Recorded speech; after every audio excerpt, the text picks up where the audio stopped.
Mesdames et messieurs, en 1984, un jeune pianiste de 15 ans enregistre son premier disque consacré à Franz Liszt. Et c'est le début d'une brillante carrière de concertiste international qui le fit passer à la salle Gaveau, au Théâtre des Champs-Élysées et bien d'autres salles prestigieuses depuis. Ce jeune homme fut très tôt remarqué par ses aînés, tels que le pianiste américain James Byron, qui l'invita à New York, Byron James, et un certain nombre de critiques musicaux se sont exprimés sur son talent. Pierre Petit. Stéphane Blé, c'est plus que du simple piano, c'est la musique elle-même. Carlo Maria Giulini dira de lui une technique stupéfiante et le plus beau son de piano. Et l'un des hommages les plus beaux que j'ai lus d'André Boukhourechliev, j'espère que je prononce bien, de son corps à corps avec l'œuvre naît une superbe architecture, scandée tour à tour par la majesté et le lyrisme le plus intense. Et quelle sonorité! Un peu plus loin, on apprécie le véritable musicien et sa merveilleuse compréhension de l'œuvre. Enfin, on oublie tout pour s'adonner à l'émotion, c'est l'état de grâce. Stéphane Blé, c'est une discographie de plus de 40 CD pour les labels les plus importants de l'art lyrique.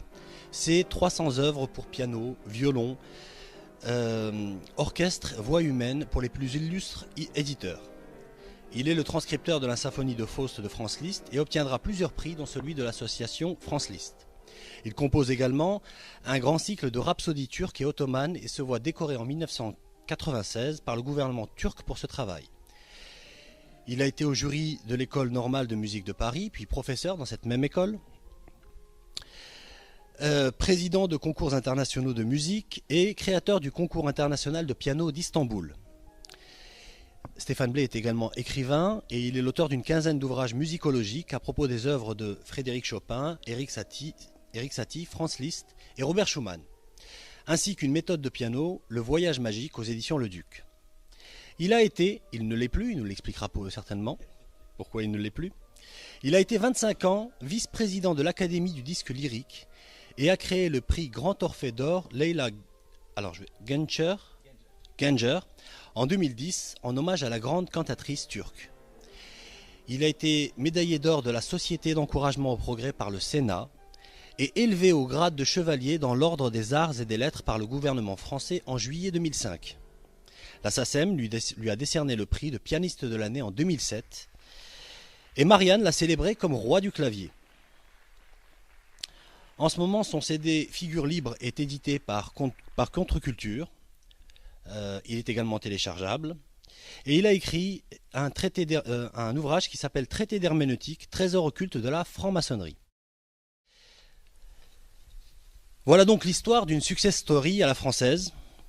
Et au vu d'un si prestigieux curriculum, on pourrait penser que l'homme se laisserait porter par les zéphyrs bienveillants d'un système qui le chérit et qui le protège. Mais tout n'est pas si rose au royaume de la France maçonnisée. Stéphane, qui n'avait rien à y gagner et tout à y perdre, a quitté la franc-maçonnerie dans laquelle il s'était engagé pendant 10 ans et dont il s'est aperçu qu'elle ne se drapait dans la toge de la vertu que pour mieux dissimuler le linceul du chaos. Il s'est pris de compassion pour le martyr du peuple palestinien et l'homme de charité qu'il était s'est vu transformé en hérétique de l'église de Sion, excommunié et accablé de l'infamant stigmate de l'antisémitisme. Il s'est prononcé en faveur du gouvernement turc de Recep Tayyip Erdogan et a commis le crime de lèse nouvel ordre mondial. Dès lors, il subit ce que subissent tous les esprits véritablement libres qui ne se soumettent pas à l'international maçonnique, sioniste et islamophobe. Annulation de contrat, pression amicale ou franchement hostile, ostracisation progressive et campagne de diffamation de tous bords, y compris de certains pantins de ce qu'il convient d'appeler aujourd'hui la dissidence Internet. Je vais me permettre une petite aparté à ce sujet pour dire qu'à l'heure où le moindre youtubeur névropathe se croit investi de la dignité de leader d'opinion, nous avons parmi nous un homme qui n'a plus rien à prouver, qui a une expérience longue, riche et désormais pénible, mais qui ne transige pas avec ses principes et qui fait montre d'une probité et d'une fidélité à toute épreuve. Mais laissons les apprentis sorciers et les esprits chagrins de côté. Je vous propose aujourd'hui de l'écouter nous parler de la Turquie, son évolution, son histoire et son positionnement sur le plan international. Une Turquie telle qu'il la connaît, je serais tenté de dire, sa Turquie. Car c'est un pays qui se donne à l'amour pour ceux qui veulent l'aimer. Et Monsieur Blay, je vais commencer par une petite question. Comment a commencé votre histoire d'amour avec la Turquie?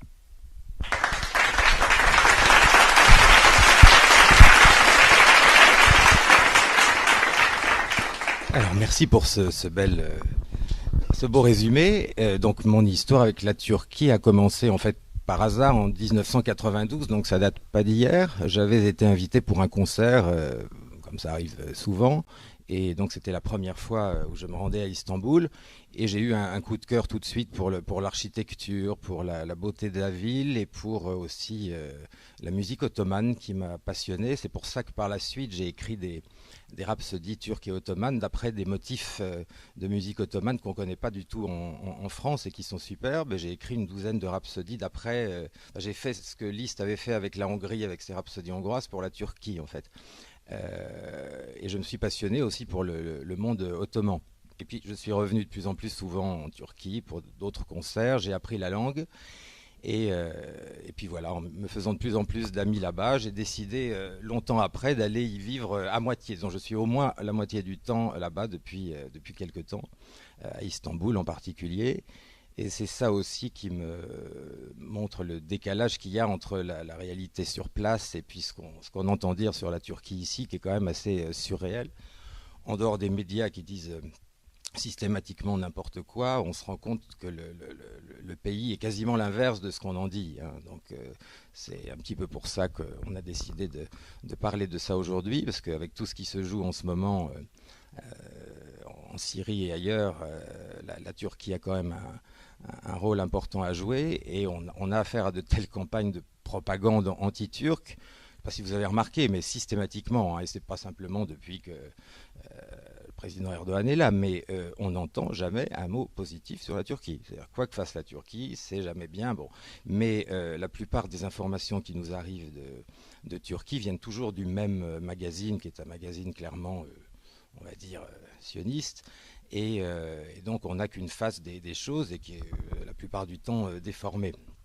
Voilà, donc depuis à peu près 3 ans, je passe plus de temps là-bas qu'ici, et voilà, je m'y sens très bien. Je continue à composer des œuvres sur le folklore turc, et à aussi jouer beaucoup les miennes, et beaucoup d'œuvres classiques avec des orchestres turcs, avec des musiciens turcs. Voilà.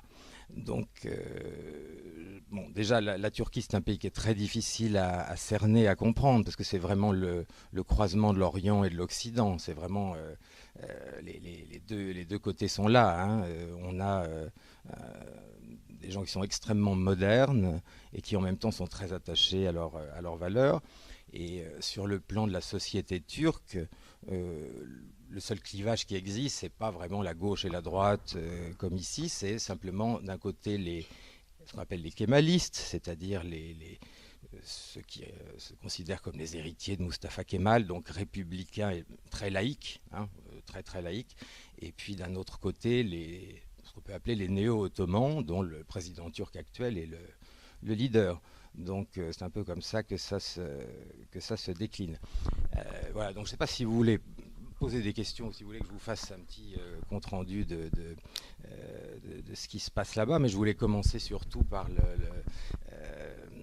l'histoire l'histoire récente de la Turquie. C'est quand même une république qui est très jeune, elle a 90 ans, hein, elle aura 100 ans en 2023, et finalement quand on regarde le rapprochement que j'avais bien senti l'année dernière avec la Russie, il s'explique par plein de choses. La dernière fois où les Turcs et les Russes s'étaient mis ensemble, pour le coup, c'était les jeunes Turcs kémalistes avec les bolcheviks. Là, on a l'impression que c'est la même chose à l'envers, c'est-à-dire on a Poutine qui a débarrassé la Russie du communisme, et on a le président turc qui va vers une nouvelle Turquie néo-ottomane. Et bon, ça, les Turcs sont assez partagés là-dessus, mais le président turc a encore une grande popularité, puisque dans sa politique, il a tenu parole sur une chose, il a vraiment protégé la classe moyenne, qui s'est pas effondré contrairement à ce qui se passe en Europe, et donc la classe moyenne tient très bien le coup et lui est très reconnaissante de l'avoir préservé. C'est ça qui fait que 15 ans après 15 ans de pouvoir, il est toujours quand même très populaire, même si bien sûr il est contesté, mais il a toujours une majorité assez forte, puisque cette classe moyenne et les plus défavorisés votent pour lui en raison de toutes les choses qu'il a faites sur le plan social et économique depuis 2002. Depuis 2003 en fait, voilà. Donc ça c'est un peu le début. Bon, où va aller la Turquie vu la manière dont l'Europe l'a traité, il est clair qu'on voit bien maintenant que son avenir est plutôt en Asie et que bon, la Turquie va vers la Chine, vers la Russie et s'éloigne de l'Europe, puisqu'en fait, bon, moi j'ai pas un avis particulier là-dessus, moi, je suis pas très pro-européen, donc, mais à partir du moment où on avait donné l'espoir aux Turcs de rentrer dans l'Europe, ce qui était le cas au début des années 2000, de manière très positive, et puis ensuite, tout d'un coup, on leur a dit en gros d'aller se faire voir, et ça, c'était quand même très humiliant. Et je sais que les jeunes Turcs étaient avaient très envie d'entrer dans l'Europe. Au début des années 2000, tous les jeunes portaient des t-shirts Vive l'Europe, nous et l'Europe, l'Europe et nous, etc. Et ils ont très très mal pris les vexations qu'on leur a imposées par la suite. On aurait mieux fait dans ce cas-là de ne pas ouvrir les négociations plutôt que de le faire et ensuite de leur fermer la porte. Donc du coup, ça oriente de plus en plus la Turquie vers d'autres alliances qu'on commence à voir plus clairement, c'est-à-dire un rapprochement, bon, pas encore total, mais enfin avec l'Iran. La Russie, ça, j'en parlerai tout à l'heure, c'est beaucoup plus profond et beaucoup plus durable qu'on ne pense. Et puis évidemment, avec la Chine, il y a eu des contrats très importants qui ont été signés. Et ce que peu de gens savent, c'est qu'il y a déjà plus de 4 ans, hein, ça date pas seulement de l'alliance avec la Russie, il y a plus de 4 ans, le président turc, qui était Premier ministre à l'époque, a vraiment ouvert grand la porte à la Chine, même sur le plan de l'armement, etc. Donc on voit que c'est pas nouveau. Hein. C'est pour ça que quand on me dit que le président turc faisait ce que l'OTAN lui disait de faire, ça n'a jamais été vraiment le cas. C'est pas Erdogan qui a mis la Turquie dans l'OTAN, il était depuis 60 ans, et on voit bien que depuis des années, il ne suit pas du tout les consignes de l'OTAN. D'ailleurs, la Turquie va en sortir officiellement. Elle en est déjà sortie de fait par les choix politiques d'Erdogan, et donc ça va aller de plus en plus dans ce sens-là. Voilà. Bon, ça sont les premières choses. Je pense que peut-être vous pouvez, si vous voulez, me poser des questions, ou alors je continue sur ma lancée comme ça en improvisant, mais si vous voulez poser des questions plus particulières, je pense qu'on peut faire ça. Est-ce que vous pourriez nous faire juste un propos sur l'islam en Turquie, son influence respective de l'islam et de l'esprit laïque, de la laïcité en Turquie? Oui, alors oui, c'est un islam turc, donc c'est pas l'islam, hein, heureusement, de l'Arabie Saoudite ou autre, hein, c'est un islam sunnite. Bon, alors pour comprendre ça, il faut se remettre dans le contexte de la rapidité et même la brutalité avec laquelle s'est faite la transition entre le monde ottoman et la République imposée par Mustafa Kemal. La République turque, en tout cas jusqu'à récemment, était très très très laïque. Elle l'est encore d'ailleurs. Hein.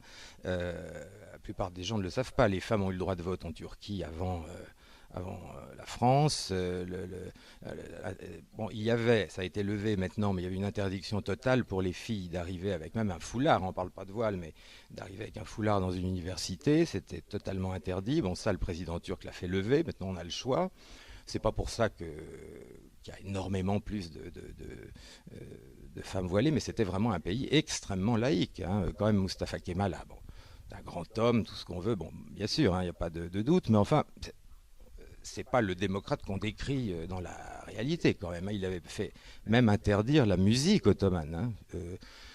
Donc c'est lorsqu'il a créé la République qu'il a fait donc interdire donc le califat, tout ce qui était vraiment qui n'était pas laïque a été sévèrement réprimé. Alors ça a donné effectivement une division du pays qui est scindée entre vraiment les néo-kémalistes, qui sont d'ailleurs de plus en plus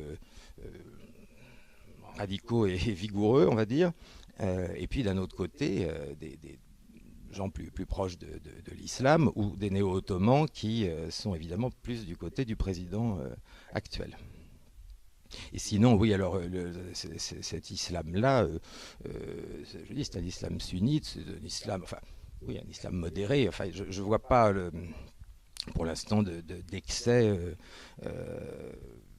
On en parle beaucoup, mais dans la réalité, je ne vois pas vraiment de danger pour la Turquie. Mais évidemment, ça ne fait pas plaisir à l'Occident. Puis comme on aime bien donner des leçons à tout le monde, on voudrait qu'un pays qui est musulman à 97% n'ait pas de femmes avec un foulard. Mais enfin, c'est leur choix à elles. Donc voilà. Et d'ailleurs, les Turcs n'aiment pas beaucoup qu'on se mêle de leurs affaires. Hein. Personne n'est obligé de porter un foulard. D'ailleurs, il y a assez peu de femmes turques qui le font. Hein. C'est une minorité. C'est un pays quand même très moderne, mais effectivement, depuis 2 ou 3 ans, on peut aller à l'université avec un foulard. Voilà. Sinon, on sait bien que derrière ça, à long terme, le plan du président turc, c'est quand même de se rapprocher de son projet de rétablir un califat. Ça, c'est évident. Justement, à propos du président turc, est-ce que vous pourriez nous retracer un peu sa biographie, son parcours, ce qui l'a amené au pouvoir? Oui, alors il devait être, il est né en 54, il devait être footballeur. C'était un très bon footballeur, il devait devenir footballeur professionnel. Et puis bon, il se trouve que il vient d'une famille très modeste. Hein, il était né dans un quartier modeste d'Istanbul. Et puis il se trouve que petit à petit, il s'est lancé dans la politique. Il a été proche d'un mouvement qui s'appelait Refah dans les années 90, qui était le mouvement de Erbakan, donc un mouvement plus, j'allais dire, plus islamiste que le parti de l'AKP actuel. Il y a eu une instabilité politique hallucinante pendant pas mal de temps en Turquie dans les années 90 avec des alliances, etc. Bon, lui a fini par devenir maire d'Istanbul. Il était très apprécié parce que, comme je l'ai dit, il a toujours tenu ses promesses sur le plan social pour les classes moyennes, donc il était très populaire.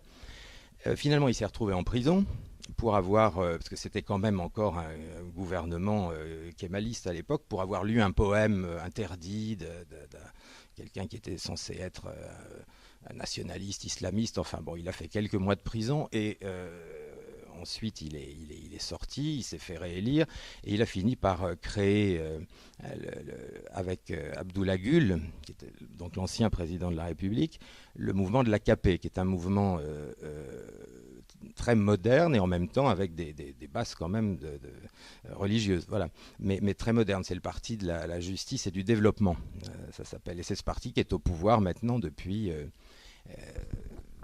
13 ans et qui a donné quand même une grande stabilité à la Turquie. Hein. Ils ont quand même tout modernisé. Donc Erdogan, depuis 2002, est réélu à chaque fois, a été réélu Premier ministre systématiquement. Et là, il a été élu avec une large majorité président de la République il y a 2 ans.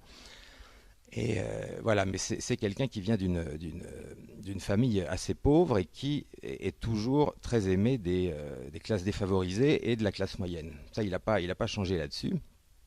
Et voilà, alors maintenant, il voudrait changer la constitution turque parce que la constitution turque telle qu'elle est, c'est pas un pouvoir présidentiel, c'est le Premier ministre qui est censé avoir plus de pouvoir que le président.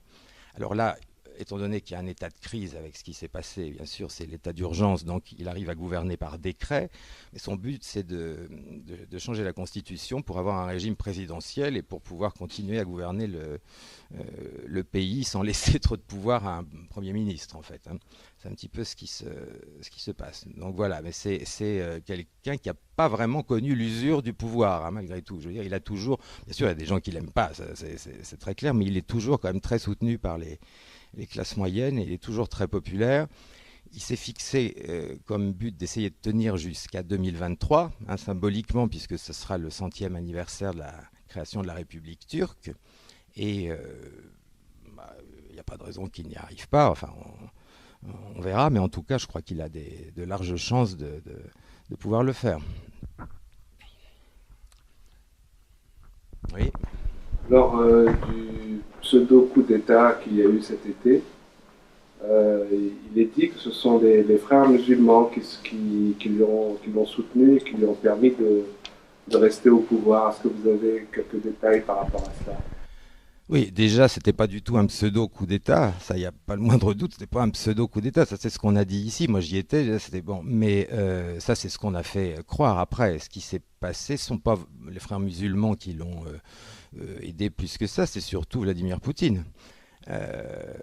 Bon, on remonte un peu en arrière. Vous savez que le 14 novembre 2015, donc l'année dernière, il y avait eu cette histoire d'avion russe qui avait été détruit.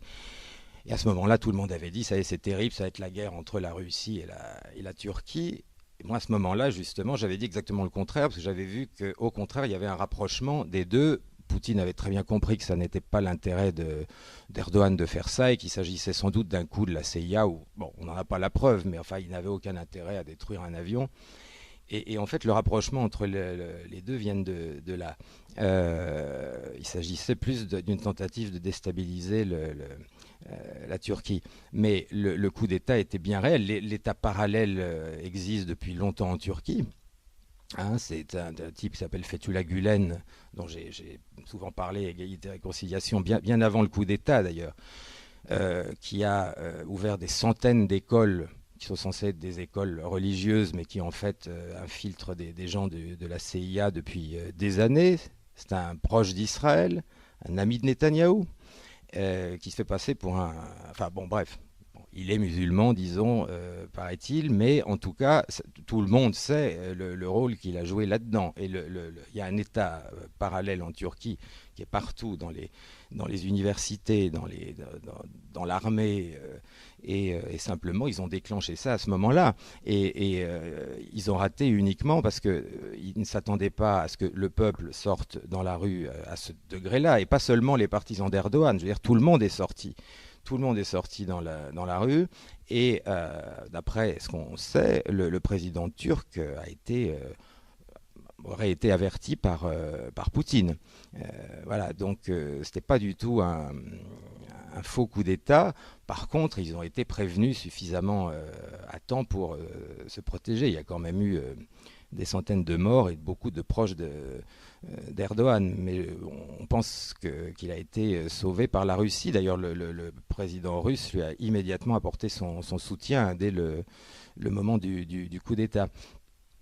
C'est quand même un mouvement qui est très très organisé. Donc maintenant, effectivement, Erdogan ne pouvait pas le faire avant, mais il a fait fermer ses écoles de Fethullah Gülen. La Russie a fait la même chose d'ailleurs. Et voilà, donc ça c'est déjà un début. Mais depuis le coup d'État, évidemment, il y a une purge qui continue pour essayer d'en finir avec l'État parallèle de Gülen. Parce que les deux problèmes d'Erdogan, c'est Fethullah Gülen et le PKK.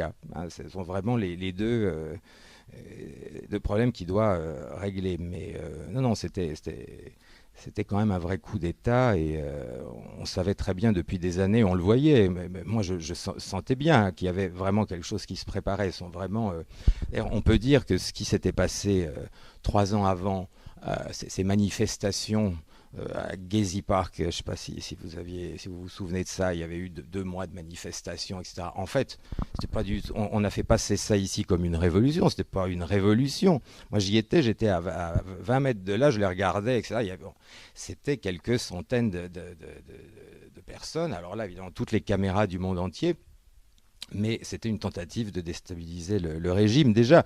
Et quand on nous a fait croire que la police avait été d'une extrême violence, c'est pas vrai. Je veux dire, faut voir comment agit la police ici quand vous manifestez contre le mariage gay. Hein, voilà, donc faut pas déconner, comme on dit. Ça a duré pendant 3 semaines. Essayez de faire ici une manifestation comme à Gezi à Paris pendant 3 semaines et de casser les vitrines et de mettre le feu. Bon, au bout de 5 minutes, vous allez vous faire défoncer par la police. Donc, c'est pas du tout ce qu'on en a dit. Hein, mais c'était déjà, à mon avis, une tentative de faire tomber le régime en espérant que ça s'envenime. Mais ça s'est pas envenimé. Et le décalage alors entre la réalité sur place et ce qu'on en a dit dans les médias était surréel. Mais ça fait un moment que que Fethullah Gülen, enfin que la CIA veut faire tomber Erdogan. Ça, il le sait, ils le savent. Et maintenant, après ce qui s'est passé, il est clair qu'Erdogan ne reviendra pas sur son alliance avec la Russie, ne reviendra pas vers les États-Unis. Ça, c'est déjà évident. Et il va sortir de l'OTAN officiellement. Mais quel était l'intérêt de faire sauter Erdogan, sachant que sa position d'achat du pétrole syrien soutenait indirectement Daesh, et donc finalement que c'était un soutien indirect de Daesh. Quelle est l'articulation de tout ça? On ne comprend pas très bien en fait. Comment ça se fait que l'OTAN l'ait lâché alors qu'il finalement il était un des soutiens indirects de Daesh? Non, mais c'est pas aussi simple que ça. C'est parce que vous le voyez de cette façon-là, mais en Syrie, bon, ok, vous avez Daesh, mais vous avez d'autres groupes. Vous avez les Peshmerga, les amis de Monsieur Bernard-Henri Lévy. Vous avez le PKK, un mouvement terroriste quand même qui est responsable de 40 000 morts en Turquie depuis 1984. Le problème de la Turquie, et c'est ce qui a causé parce qu'au départ en 2011. Erdogan et Assad avaient de bons rapports au début de la crise. Pourquoi ça n'a pas fonctionné? Parce qu'Erdogan avait dit à Assad qu'il le soutiendrait, mais à la condition qu'Assad l'aide à le débarrasser du PKK, parce qu'ils avaient peur que les attentats reprennent. C'est exactement ce qui s'est passé. Et quand Erdogan s'est rendu compte qu'il y avait des milices du PKK qui étaient en train d'être armées, alors qu'ils luttent contre Daesh ou pas, le problème c'était qu'elles soient armées et qu'elles soient là. Et on voit bien en ce moment que c'est l'obsession de la Turquie. Les attentats s'étaient arrêtés pendant plusieurs années. Depuis 2 ans, ça recommence. Donc, et puis surtout, ils voulaient faire tomber Erdogan parce qu'il n'est pas contrôlable. Et qu'il avait déjà ouvert la porte à la Chine. Et qu'en fait, la Turquie, je dis, est dans l'OTAN depuis 60 ans, mais il n'obéissait pas du tout. Donc voilà, il n'avait pas intérêt à le garder, d'autant plus qu'il savait qu'il était prêt à intervenir en Syrie. Alors peut-être pas uniquement contre Daesh, mais en tout cas contre le PKK, ça c'est sûr, c'est ce qui s'est passé. Donc je crois que vraiment pour les Turcs, l'obsession, c'est d'arriver à se débarrasser du risque du PKK. La Turquie a peur qu'il y ait un petit État kurde pro-PKK qui se crée dans un coin de la Syrie et recommence à attaquer la Turquie. Enfin, c'est en tout cas l'obsession du président turc. Et de toute façon, il est évident que avec les propos que le président turc a tenus sur Israël, qui sont quand même costauds, hein. Je sais pas, évidemment, ça on verra pas ça sur TF1 ou BFM, mais si même vous pouvez aller sur YouTube, vous verrez, il y a des discours au sommet de Davos qui sont où vraiment il hurle sur le président israélien. Il y a des discours vraiment extrêmement violents sur Israël. Ça l'a rendu d'ailleurs très populaire pour une grande partie de la population, mais évidemment ça ne plaît pas beaucoup à l'OTAN. Par contre, les autres partis politiques, le CHP, les opposants à Erdogan, sont beaucoup plus proches de l'axe américano-sioniste. Et d'ailleurs, à part Erdogan, personne n'aurait fait cette alliance avec la Russie. Il est critiqué pour ça de l'intérieur par ses opposants politiques. Et lui accuse en permanence ses adversaires politiques de servir le Mossad. Il le dit très clairement, ça on ne le dit pas ici, mais c'est vraiment ça qui se joue. Et voilà, donc effectivement, il n'était pas assez obéissant pour eux. Et entre ses alliances avec la Chine et ses critiques sur Israël et la politique souverainiste qu'il avait décidé de mener, ça fait déjà, on peut dire depuis 2010, qu'ils essaient de le faire tomber. Oui. Le 30 novembre dernier, il y a un article qui est paru, je crois que c'est Sputnik.news, ça va être un média russe. Ça a été relayé sur Égalité et Réconciliation, donc c'est publié le 30 novembre, et c'est une déclaration d'Erdogan qui dit « Nous sommes entrés en Syrie pour en finir avec le régime du dictateur Bachar al-Assad ». Oui, j'allais y venir justement. Oui, absolument, il a bien dit ça. Alors déjà, faut connaître la diplomatie turque pour savoir que le président turc est habitué souvent à ce genre de phrase. Il faut le voir sur un plan diplomatique. C'était effectivement un coup de poing diplomatique sur simplement parce que Erdogan a dit plusieurs fois à Assad de cesser d'armer les Kurdes du PKK, et ça continue. Et apparemment, Poutine vient de s'en rendre compte, puisque pour la première fois, il y a 2 jours, Poutine a un peu levé le ton face à Assad, pour le coup, ce à quoi pas beaucoup de gens s'attendaient, mais enfin, moi je m'y attendais pour le coup, parce que ça doit finir comme ça.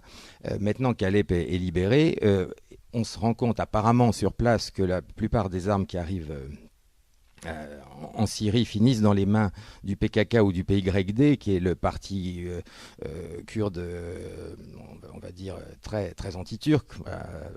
Il y a beaucoup de Kurdes qui sont pro-Erdogan, qui vivent très bien en Turquie, etc. Mais disons que le PKK évidemment fait peur à tout le monde, et il y a de quoi. Donc visiblement ils se sont rendus compte que autre chose se préparait, et on se demande si ce serait pas une nouvelle tentative plutôt contre la Turquie maintenant d'armer des milices kurdes du PKK pour éventuellement attaquer la Turquie. Donc évidemment, la Turquie ne peut pas accepter de prendre ce risque-là, ou le risque de la création d'un petit État indépendant armé. Donc effectivement, ça se complique un peu. On peut se demander si ce n'est pas une nouvelle tentative. Je pense que quand même la CIA se sont rendus compte qu'ils ont perdu cette guerre-là, hein.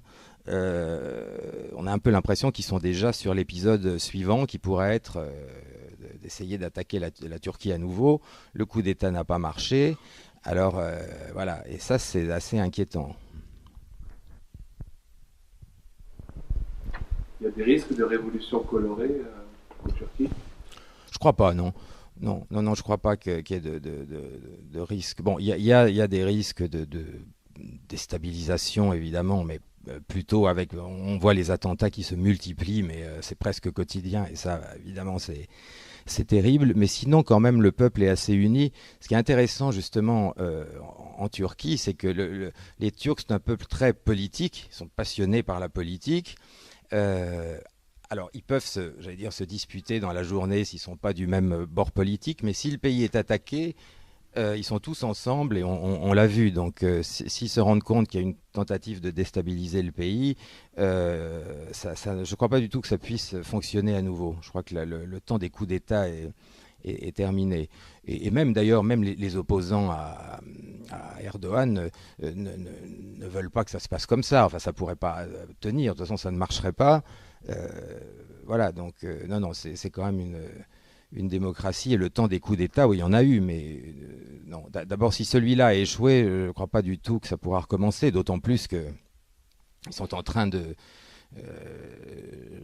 nettoyer le terrain de tout ce qui est État parallèle. Donc je ne crois pas que ça puisse marcher, ni coup d'État, ni révolution, je ne crois pas, non. Les armes et le pétrole bénéficient à qui? Alors, à l'État parallèle en Turquie, ou c'est Erdogan lui-même qui favorise l'entrée d'armes qui vont servir sur la Syrie, à déstabiliser la Syrie? C'est toutes ces armes qui... Ah non, là on parle d'armes qui sont vendues par l'Europe, hein, la plupart du temps. C'est pas Erdogan qui va vendre des armes au PKK, ça c'est sûr. Mais apparemment, on a des groupes armés. Bon, enfin, on sait bien qu'il y a énormément de groupes kurdes dont on a du mal à comprendre, parce qu'il y a quand même un truc. Bon, moi je connais bien le problème du PKK, je connais moins les histoires des Peshmerga, etc. Mais quand je vois que M. Bernard-Henri Lévy a fait un film dessus à leur gloire, j'ai un petit peu tendance à me méfier, on va dire. Mais bon, ça c'est... voilà, en général, vous voyez, c'est-à-dire que là, on nous laisse ça comme des héros sur toutes les télévisions françaises, etc. Donc, quand on voit BHL les amener chez Hollande à l'Élysée en disant qu'ils sont formidables, en général, cabalistiquement, ça s'inverse. Donc, bon, voilà. Enfin, disons que je ne connais pas trop les détails qui sont les Peshmerga dont il a fait un film. Mais enfin, s'ils sont utiles à M. Lévy, il y a plutôt de quoi craindre quand même. Donc, on nous dit les Kurdes se battent contre Daesh. Il y en a, oui, sans doute, mais c'est tellement complexe la situation. Il y a tellement de groupes différents.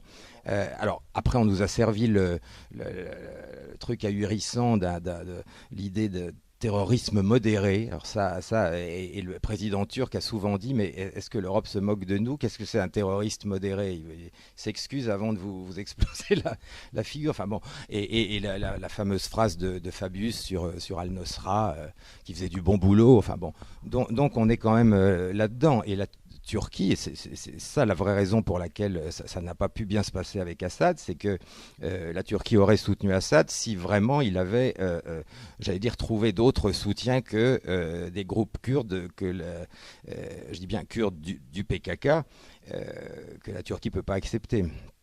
C'est ça le problème. Oui. Est-ce que la Turquie a actuellement des revendications territoriales sur des disputes sur des territoires avec, enfin, au sujet de territoires avec des pays voisins? Non, pas vraiment, mais disons que l'argument peut être utilisé de temps à autre dans des conflits diplomatiques. Sur le principe, non, mais on sait bien que c'est la diplomatie turque est très très habile, et lorsque la situation ne se passe pas comme la Turquie l'a souhaité, ils peuvent faire valoir ce genre d'argument. Mais c'est plus un argument pour faire pencher la balance que quelque chose de plus profond que ça. Dans le Kurdistan irakien, il n'y a pas une coopération entre la Turquie et Israël? Non, pas vraiment. Enfin, oui, non, c'est-à-dire qu'après des années vraiment, ils se sont pas parlé, ils ont coupé toute. Vous savez, depuis que la flottille en 2010, flottille qui partait pour Gaza, avait été détruite par le Mossad, qui avait tué les gens qui étaient dessus en plus, hein, alors que le bateau était rempli de vivres et qu'il avait été contrôlé. Hein, bon, bref. Donc ça avait créé vraiment la fin des relations avec Israël pour 6 ans. Là, simplement, ils ont repris il y a quelques mois des négociations, enfin, normalisation des rapports, mais il ne faut pas s'y tromper. C'est pas une collaboration, et Erdogan se méfie énormément. D'ailleurs, encore il y a une semaine, il a donné une interview sur une télévision israélienne, et non seulement il a engueulé le journaliste, mais il a dit « Vous ne nous piégerez jamais et on ne tombera pas dans le piège sioniste ». Voilà. Donc, le fait qu'il rediscute avec Israël sous-entend pas du tout qu'il va se laisser faire. Non, non. Non, je crois qu'il y a une grande méfiance. Et de toute manière, dans l'opinion publique turque, depuis cette histoire de flottille, les gens sont quand même très choqués. Par contre, les adversaires politiques d'Erdogan lui ont reproché beaucoup, en 2010, d'avoir coupé les liens avec Israël. Il faut le savoir. Les kémalistes ont crié au scandale en disant « Nous sommes des amis d'Israël, on ne peut pas se permettre de faire ça, etc. » Bon, moi, évidemment, je pense qu'Erdogan a bien fait de le faire, mais disons que de l'autre côté, ça a été assez mal pris par les autres groupes politiques. Mais voilà, donc non, je ne crois pas que ça aille plus loin que ça. C'est simplement une normalisation, voilà, une détente. Voilà. Mais, Parce que les deux sont actifs au Kurdistan, pays irakien, Israël et la Turquie sont actifs. Et tous les deux, je ne sais pas s'il y a une coopération, mais ils sont quand même du même bord. Oui, enfin, c'est un petit peu difficile de dire s'ils sont du même bord, parce que c'est pas très très clair, surtout ce que fait Israël d'ailleurs. Donc voilà, donc je suis pas persuadé qu'ils soient du même bord, mais enfin disons que chacun protège des intérêts dans la région, et je pense que ça s'arrête là. Mais je crois pas du tout que Erdogan ait confiance dans un partenariat avec Israël. Maintenant, il essaie d'avoir des relations normalisées, sans plus, mais il ne se laissera jamais humilier par Israël. Maintenant, ce qui se passe au Kurdistan, on a quand même du mal à très bien comprendre. C'est comme les rapports de la Turquie maintenant avec l'Iran sont bien meilleurs, mais c'est pareil, c'est pas très très clair. L'Iran ne sait pas très bien comment se positionner justement entre Erdogan et Assad. On le voit en ce moment. Donc on sait qu'il y a des diplomates iraniens et russes qui ont essayé de faire pression sur Assad justement pour, j'allais dire, aller un peu dans le sens de la Turquie par rapport au groupuscule kurde. Mais voilà, c'est pas très très clair. Disons que ce qui inquiète la Turquie, c'est l'idée de la formation d'un État, même symbolique, mais quand même d'un État kurde avec des gens du PKK armés, que ce soit en Syrie ou dans les environs. Apparemment, on assiste à un regroupement assez spectaculaire. Mais il faut savoir qu'il y a énormément de Kurdes qui vivent très bien, qui sont très, très heureux en Turquie, qui détestent le PKK. Voilà, il y a beaucoup de Kurdes aussi pro Erdogan. Mais ce mouvement, il est quand même bien financé par quelqu'un, le PKK. Donc bon, évidemment, on pense que c'est l'Europe et Israël. Bon, maintenant, ils vous diront peut-être que non. Et la Turquie a de plus en plus de mal à supporter de voir que le PKK se renforce tous les jours. Avec quel argent? Voilà, on peut se poser la question surtout du but qu'ils vont avoir maintenant, parce qu'on ne sait pas encore ce qui va se passer dans les mois à venir, mais on se demande encore une fois si ça n'est pas déjà la Turquie qui est visée à court terme ou à moyen terme. Et concernant les flux migratoires, puisque la Turquie était la porte d'entrée sur l'Europe, est-ce qu'il y a des changements? Il va y avoir plein de changements, puisque d'abord, comme j'ai dit, on a craché à la figure de la Turquie d'une manière, je trouve, assez dégueulasse, enfin au niveau de l'Europe. Donc évidemment, ça va remettre en cause plein de choses. Donc déjà, les orientations, Chine, Russie, etc. Les accords de douane. Ça va sans doute changer aussi. Et puis, effectivement, Erdogan commence à se dire, je vois pas pourquoi je continuerai à faire tous les sacrifices, à prendre des millions de Syriens, etc. En gros, si l'Europe me casse les pieds, j'ouvre la porte. Et ça, effectivement, c'est une forme de diplomatique. Il a dit ça d'ailleurs à Merkel aussi. Et comme il est très en colère de l'attitude de l'Europe vis-à-vis de la Turquie, en plus, il faut noter qu'après le coup d'État, comme j'ai dit, Poutine a tout de suite appelé Erdogan pour le soutenir, mais pas un chef d'État européen. Et ça, il ne l'a pas pardonné. Donc c'est sûr que la Turquie, chaque jour, s'éloigne de plus en plus de l'Europe, vitesse grand V. Donc en effet, on peut penser qu'il peut utiliser cette idée de laisser passer les migrants, ou de dire, moi j'arrête. Parce que c'est vrai que quand même, ils ont fait un travail assez extraordinaire. Je veux dire, sur le plan humanitaire, le Croissant Rouge a fait des choses fantastiques. Ils ont fait des dizaines de milliers de tentes, des médecins, de la nourriture. Ils ont même réussi à trouver du travail à une grande partie d'entre eux. Enfin, c'est beaucoup plus organisé que ça ne l'est ici. Mais si effectivement il ouvre les vannes, alors là, voilà. Donc c'est un peu une guerre des nerfs avec l'Europe en ce moment. Je pense qu'il attend aussi, il doit bien se douter que Merkel va se faire écraser aux élections, donc on verra bien ce qui se passera après. Hollande s'est déjà fait, tout seul.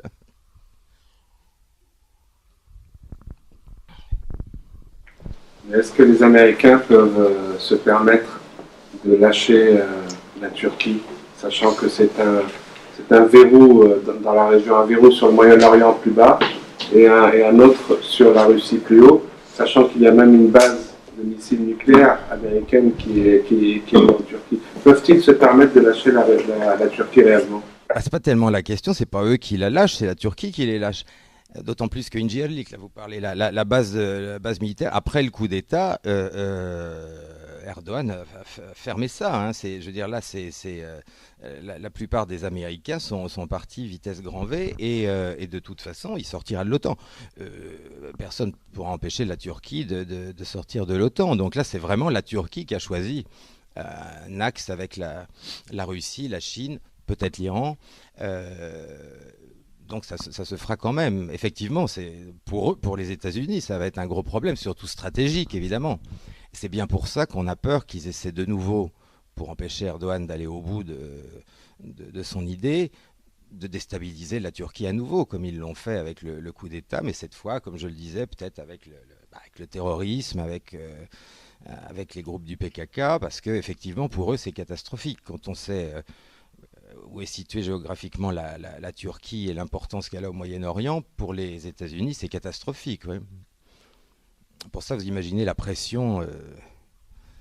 Et du coup, l'élection de Donald Trump à la présidence des États-Unis, est-ce que ça change un peu la donne par rapport à sa politique internationale? Trump s'est pas énormément exprimé encore sur la Turquie, mais en tout cas, de toute façon, c'est mieux que si ça avait été l'autre folle, puisque c'était la guerre immédiate. Donc, de toute façon, elle avait déjà dit qu'elle irait. Voilà, donc ça aurait été la destruction totale. Donc, je ne sais pas ce que fera Trump, mais il y a quand même peu de chances que ça puisse être pire que ce qu'elle allait faire. Donc, je pense plutôt que, enfin, s'il dit s'il tient vraiment sa parole de dire en gros on s'occupe de ce qui se passe chez nous et on ne va pas trop se mêler des affaires extérieures, ça devrait bien se passer. Mais bon, ça, on verra. En tout cas, si Hillary avait été élue, je pense que là, c'était la Troisième Guerre mondiale, hein, carrément. Hein. Mais c'est vrai qu'on ne connaît pas exactement les intentions de Trump concernant la Turquie. Je pense qu'il est assez pragmatique. Évidemment, bien sûr que les Turcs n'ont pas beaucoup apprécié la manière dont il parlait des musulmans, mais en même temps, ils sont intelligents et ils savent très bien ce qu'allait faire Hillary Clinton. Donc bon, ils attendent de voir. Mais en tout cas, on a échappé au pire déjà.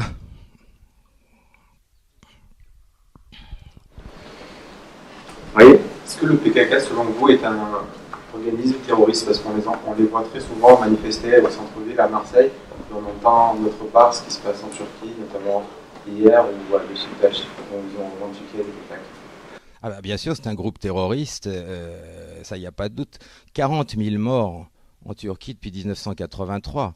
40 000 morts, ils mettaient des bombes à l'époque, même dans les écoles, partout, dans les rues, ils fusillaient les gens dans la rue, c'était la terreur. Et c'est justement, vous faites bien d'en parler, j'allais vous dire la même chose, je me promenais place de la République il y a 3 semaines à Paris, et j'ai été stupéfait, alors qu'en plus, normalement, les manifestations sont quasiment toutes interdites en ce moment, et là, un groupe du PKK, évidemment les Français ne comprenaient pas parce qu'ils parlaient en turc, enfin bon, et c'était mort aux Turcs, etc., avec le drapeau de Öcalan, alors leader historique qui est en prison depuis plus de 20 ans, alors des slogans comme mort aux Turcs, place de la République, avec la photo du terroriste Öcalan, tout ça en plein Paris, permis par la préfecture. Alors, là, on se dit quand même, il y a un problème. Hein. Ça, c'est quand même le moins qu'on puisse dire. Comment on peut laisser manifester des gens avec des slogans pareils? Ils sont carrément des appels au meurtre contre le président et aussi contre les Turcs. Enfin, il y avait des slogans hallucinants. Hein. C'était bon. Et comment c'est possible de laisser faire ça? Je ne sais pas si c'est aussi si selon M. Fabius, eux aussi font du bon boulot. Je ne sais pas si c'est comme Al-Nosra, mais c'est quand même inquiétant. En sachant qu'on est en plan Vigipirate. Voilà, absolument, absolument. C'est hallucinant, c'est ahurissant. Mais vous voyez, vous m'apprenez qu'ils le font à Marseille aussi, mais à Paris, en tout cas, c'était assez spectaculaire. Je suis resté bouche bée.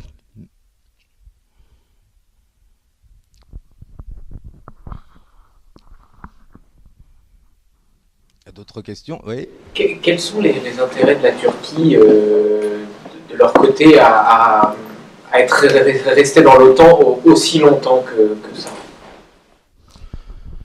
Faut voir, bon, peut-être des intérêts que j'ignore, mais je crois que en fait, il y en a pas énormément en dehors du fait que les kémalistes, en tout cas, étaient très attachés eux, à une espèce d'alliance comme ça avec les États-Unis. C'est plutôt ce côté-là, voilà, c'est plutôt l'axe atlantiste. D'ailleurs, quand Erdogan a fait cette alliance avec la Russie, ce que je disais tout à l'heure, il a été tout de suite très critiqué. Et c'est pour ça que Poutine sait très bien que Erdogan est, quoi qu'il se passe, son meilleur allié, parce qu'il n'y en aura pas d'autres en Turquie. Je veux dire, un autre parti politique n'aurait pas fait ça, parce que malheureusement, la plupart des autres partis, en particulier le JEP, ils sont plutôt, enfin la plupart des gens de l'autre bord, on va dire, sont plutôt pour voilà une alliance avec les États-Unis et Israël, et voilà, ils sont pas très pro-russes.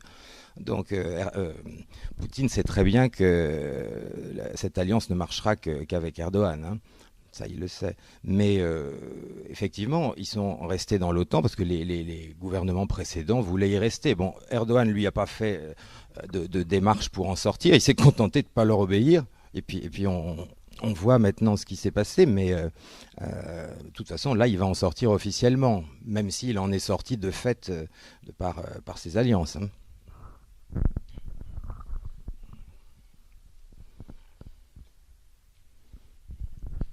Oui.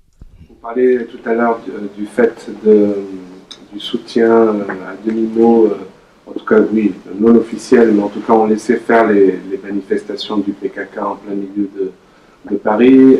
Effectivement, il y en a eu à Marseille. On en a eu nous-mêmes également à Nice. Donc c'était un mouvement plutôt national.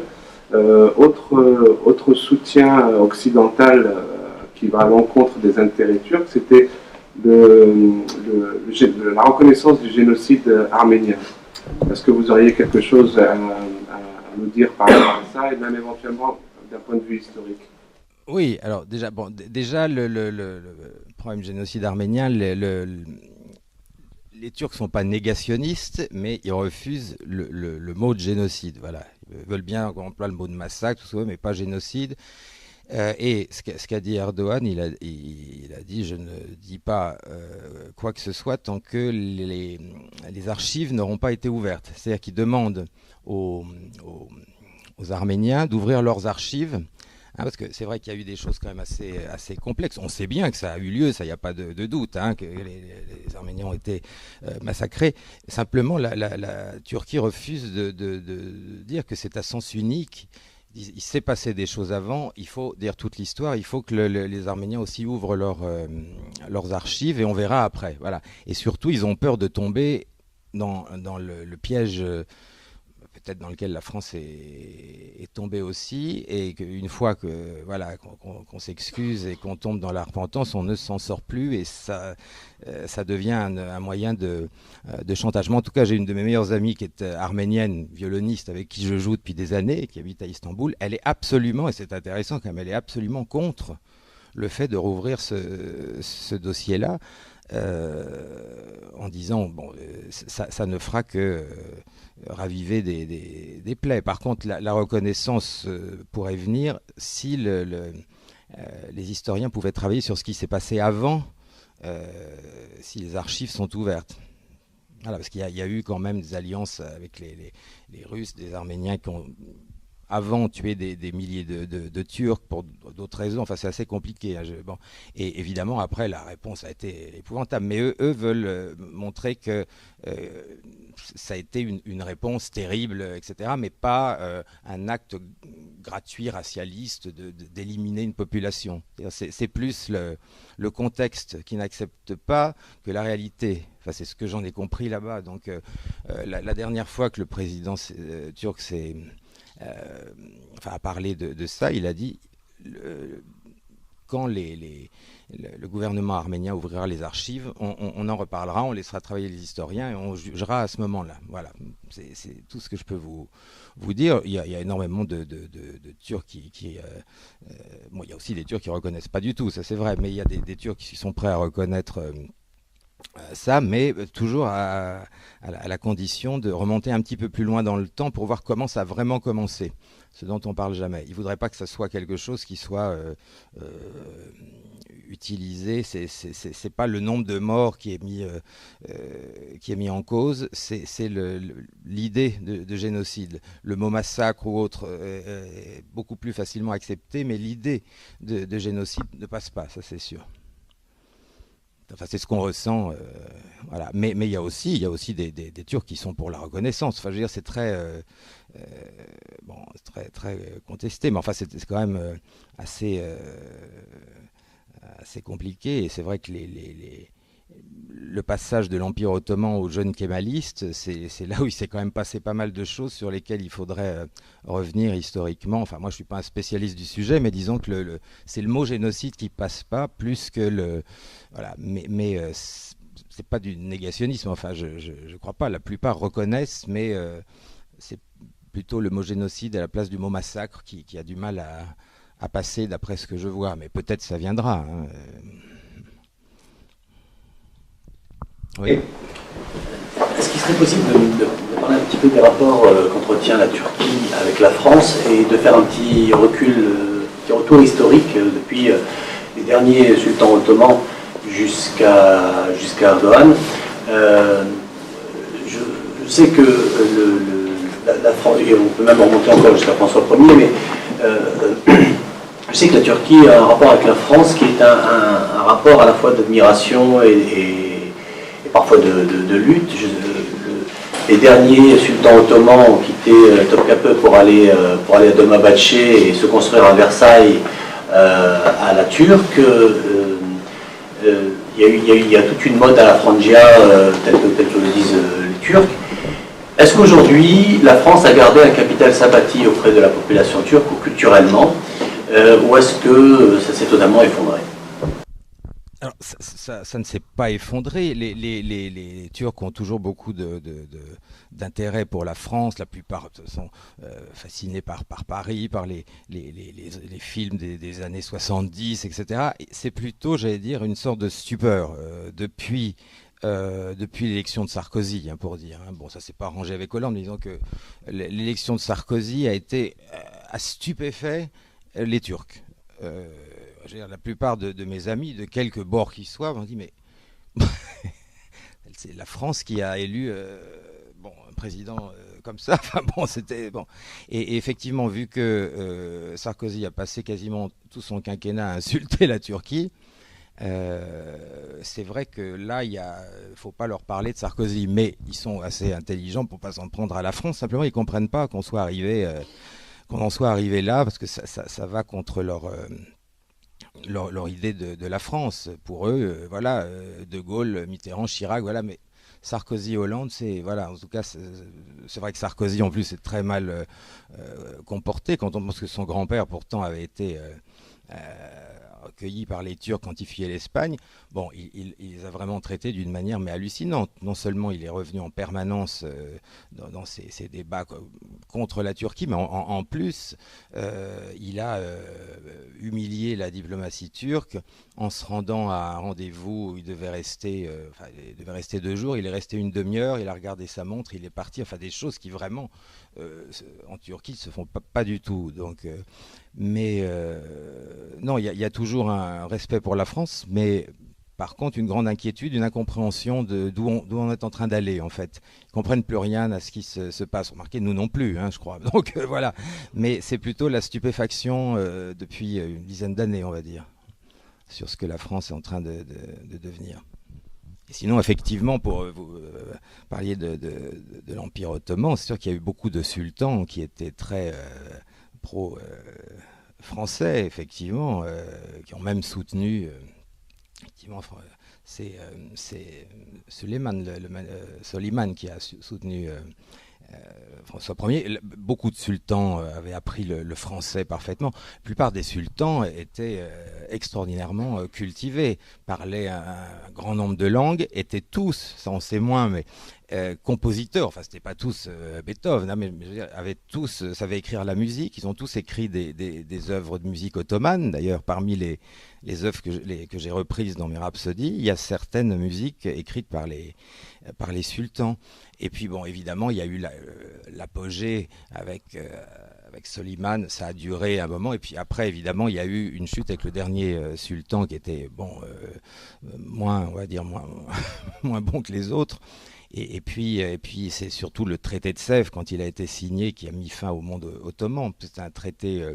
La Grèce était en train de reprendre une partie du territoire à l'époque, et ils perdaient bataille sur bataille. Et finalement, ils ont signé ce traité de Sèvres, qui était vraiment un traité de capitulation et qui ne laissait quasiment plus rien à la Turquie. Et c'est là que les nationalistes turcs, qui vont devenir plus tard les kémalistes, ont refusé de reconnaître ce traité et ont préparé la guerre et l'ont faite, et ont regagné les endroits qui avaient été pris par les Grecs, et ensuite ont instauré la République en 1923. Et alors, en même temps que l'instauration de la République, donc évidemment éliminer le califat, mais aussi tout ce qui se rapportait à la religion a été interdit très vite. Ça a été vraiment tout de suite une république ultra laïque. Et effectivement, Kemal a fait un grand homme historique, mais l'erreur, c'est... Bon, il y a des gens qui ne supportent pas la moindre critique. C'était un grand homme et un dictateur, il faut le dire. C'est pas un démocrate. La plupart des gens voient l'histoire avec... Et donc, il est objet d'une immense adoration et admiration d'une partie de la population. et d'une immense détestation de l'autre, on peut dire. C'est le seul véritable clivage en Turquie, c'est vraiment là-dessus, les kémalistes et ceux qui ne le sont pas. Voilà, les kémalistes et les néo-ottomans. Il faut dire que ça s'est passé quand même assez violemment. C'est un peu d'ailleurs, c'est intéressant, c'est un petit peu comme, pour le coup, il y a un parallèle à faire avec la Russie, hein, entre les tsars Nicolas II qui tombent et les soviets qui arrivent, Lénine et les bolcheviks. Ça s'est passé à peu de temps d'intervalle et avec la même rapidité. Donc il y a toujours dans le peuple des cicatrices de ça. Hein, c'est vraiment ces deux Turquies qui cohabitent.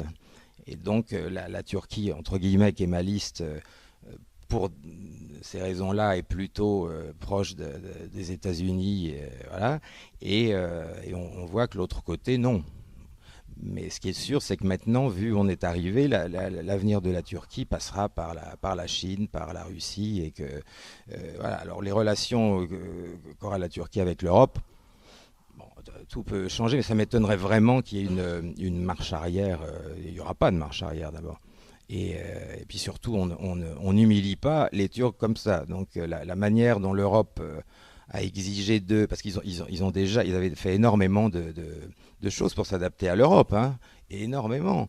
Hein, jusqu'à l'interdiction de fumer dans tous les lieux publics comme ici, alors que c'est pas du tout parce que les gens fument plus là-bas qu'ici. Enfin bref, ils ont modernisé un tas de choses. Enfin, ils se sont mis aux normes sur presque tout. Et puis on les envoie balader. Donc ça, c'est très très mal passé. Et d'ailleurs, apparemment, le président turc va bientôt faire un référendum. Pour demander donc au peuple s'il veut se rapprocher ou s'éloigner de l'Europe, sans doute en pensant maintenant que le peuple répondra on s'éloigne parce que ils en ont trop vu, si vous voulez. Il y a eu cet espoir qui a duré très longtemps et vraiment je voyais la jeunesse des années, pas seulement les jeunes d'ailleurs, mais beaucoup les jeunes dans les années 2000, ils étaient extrêmement excités de ça, mais il y a eu tellement de désillusions et d'humiliations que maintenant je crois qu'ils vont dire. Et puis surtout, ils ne sont pas aveugles, ils voient ce qui se passe en Grèce, ils voient ce qui se passe en France, ils se disent, bon, est-ce que ça vaut le coup? Donc bon, on verra, mais il est prévu qu'il y ait un référendum apparemment. Oui? Dans l'idée de rapprochement avec l'Europe, y a-t-il tout de même une volonté de la part de la Turquie de se rapprocher de l'Europe, mais via ces anciens territoires ottomans? Je pense notamment à l'Albanie, à la Macédoine. Qu'est-ce que vous entendez là par se rapprocher de l'Europe? Est-ce qu'il y a une stratégie, une volonté de rapprochement économique, politique, culturel, quelconque? Il y en avait. Moi maintenant, le sentiment qu'il n'y en a plus. Bon, là c'est un sentiment. Hein, c'est vraiment le sentiment que la page est tournée. Je ne crois pas. Là, je crois que vraiment. Bien sûr, de toute manière, il y a énormément de Turcs qui sont attachés à la France ou à l'Allemagne. Bon. Mais cela dit, je crois qu'il y a eu trop de déceptions à plein de niveaux par rapport à l'Europe. Donc je ne crois pas du tout qu'ils cherchent à se rattacher. Je crois qu'au contraire, ils vont accentuer leur particularisme et puis dire qu'ils même me suivent. C'est un petit peu ce qu'a dit le président turc. Il a dit on est quand même une grande nation, on n'a pas besoin de passer notre temps à courir. Voilà, donc je crois que les choses se feront naturellement, mais je crois que ça s'éloigne de jour en jour. Est-ce que vous avez deux, trois petites choses à nous dire de la Turquie sur le plan économique et financier, au niveau de son endettement, au niveau de sa dépendance vis-à-vis de structures comme le FMI, la Banque mondiale, des choses comme ça? Quelles sont ses ressources? Bon, effectivement, il y a le fait que ce soit quand même c'est un carrefour aujourd'hui au niveau des routes, du pétrole et autres, donc qui leur donne des atouts. Est-ce que vous avez des choses à nous dire sur ce sujet-là globalement qui va peser lourd quand même dans la balance, parce que pour l'Occident, ça va être très très dur, et pour l'Europe en particulier. Ah oui, puis ils n'ont rien vu encore. Parce que le président turc vient de prendre la décision de faire cesser les transactions en dollars. Et il vient de proposer à Poutine de faire la même chose. Alors Poutine n'a pas répondu encore s'il allait le faire ou pas, bon, on ne sait pas. Mais en tout cas, c'est vraiment pour les États-Unis. Là, quand on sait le nombre d'investissements américains qu'il y avait, etc. Et ça fait déjà des mois que ça se joue. Moi, j'avais senti venir il y a 6 ou 7 mois, parce qu'il avait déjà, dans un discours, conseillé aux Turcs qui avaient des comptes à l'étranger, etc., de les faire revenir en Turquie, en tout cas de mettre tout ça en livre turc, enfin dans la monnaie nationale. Donc c'est vraiment une mesure de rétorsion par rapport à la politique des États-Unis qui essaie toujours, il l'a bien compris, hein, de déstabiliser le pays. Donc c'est quand même assez historique, c'est quand même un acte, enfin, je veux dire, voilà. Donc la plupart des gens savent bien que ça risque d'arriver aussi avec l'euro, hein, ce serait très possible. Si les pays européens, si le président turc se sent agressé par tel ou tel politique, etc., il peut très bien demain faire la même chose avec l'euro. Et on peut très bien imaginer qu'après le dollar, il n'y ait plus d'euros et qu'il y ait simplement la monnaie turque, la monnaie russe, la monnaie chinoise. Et alors là, mais ça a peut-être l'air de science-fiction, mais ça ne l'est pas, parce que si on avait dit il y a quelques mois que la Turquie ferait arrêter les transactions en dollars, personne ne l'aurait cru. Et on y est. Donc moi je ne serais pas du tout étonné si ça se passe mal avec l'Europe, qu'il ouvre les portes des migrants et qu'il fasse la même chose avec l'euro qu'avec le dollar. C'est tout à fait possible, ça dépendra de ce qui se passera. Mais on verra bien surtout ce que fera, comme Merkel va sans doute perdre, on verra bien. Voilà, je pense qu'il attendra de voir les élections en Allemagne et puis qui sera nouveau président ou nouvelle présidente en France. Mais ça pourrait arriver. Et sinon, sur le plan économique, quand même, il y a un peu de chômage, mais la monnaie se porte bien par rapport à tous les chocs qu'il y a eu depuis un an entre le coup d'État, les attentats et tout le reste. Évidemment, le tourisme en a pris un coup, ça c'est le moins qu'on puisse dire, mais la monnaie tient le coup. Et voilà, il n'y a pas grande inflation, le chômage monte un petit peu, mais moins qu'en France. Donc non, le livre turc est solide. C'est-à-dire que la différence, c'est que les produits de première nécessité sont moins chers qu'ici. Bon, évidemment, les appartements ou les choses comme ça, bon, ça coûte aussi plus cher qu'il y a 10 ans, c'est évident. Mais d'abord, là-bas, il y a la possibilité de faire des prêts quasiment à 0%. Enfin, comme ils sont quand même contre l'usure, il y a un système de prêts. Vous pouvez emprunter de l'argent on va dire, à 1,2%. Voilà, pas du 15 ou 20%. Donc, il y a beaucoup de Turcs qui sont devenus propriétaires de leur logement sans s'endetter à ce point-là. Voilà. Ça, c'était une des mesures. Bon, puis il y a différentes formules. Voilà, en tout cas, il y a moins de SDF en Turquie qu'en France, ça, il n'y a pas de doute. Donc non, je crois que la monnaie est solide, mais on peut très bien imaginer. Déjà, on voit, quand je me promène dans la grande artère du côté Europe, qui s'appelle Istiklal Caddesi, c'est là où en général il y a le plus de touristes. Bon, il y a un an ou deux, j'entendais parler, évidemment le turc, mais en dehors du turc, j'entendais parler le français ou l'américain. Maintenant, je n'entends parler que le turc ou le russe. Il y a de plus en plus de Russes. Et là, c'est vraiment dans la réalité, hein, en se promenant partout, voilà. Et effectivement, les touristes français, il n'y en a plus. Bon, il faut dire qu'on a tellement fait peur. Évidemment, il y a des attentats, mais je veux dire, il y a eu aussi le 13 novembre ici, voilà. Donc, on a tellement fait peur avec la Turquie, évidemment, en même temps l'attentat de l'aéroport, plus le suivant, le tourisme en a pris un coup. Mais par contre, les Russes viennent davantage. Beaucoup de Russes, d'Azerbaïdjanais et de moins en moins d'Européens. Mais et par contre, ça s'ouvre beaucoup. La Turquie s'ouvre beaucoup à l'Asie. Et puis oui, il y a aussi des nouveaux marchés qui ont été vraiment ouverts avec la Chine à plus grande discrétion, mais c'est déjà bien avancé depuis 4 ans. Hein, ça a commencé. Et voilà, donc on voit aussi des Chinois maintenant. Voilà. C'est vraiment un changement d'axe.